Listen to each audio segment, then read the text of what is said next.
যে বিএনপি সারা নাকি খাই করছে, কি খাই করছে? একটা বাস স্ট্যান্ড, আরেকটা কি টোল প্লাজা, অমুক সমুক ইত্যাদি নিয়ে কথা বলেন। আরে আপনি জামাত আর এনসিপি, আপনি সরকারের বিভিন্ন অংশে বসে আছেন,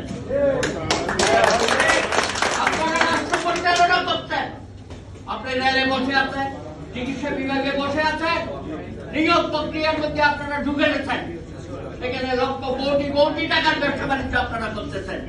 এনসিপির ভাইয়েরা, আপনারা করলে হয় ডোনেশন, আর জামাত ইসলামী বলে কি হাদিয়া। লজ্জা করে না আপনাদের?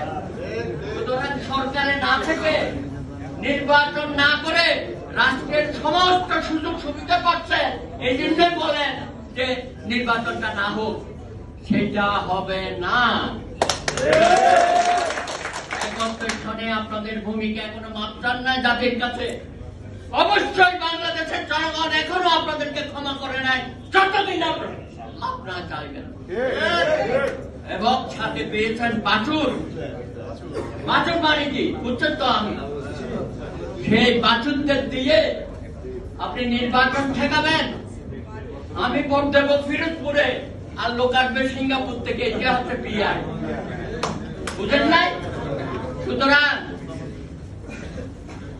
বাংলাদেশের মানুষকে আপনি এত বোকা ভাববেন না।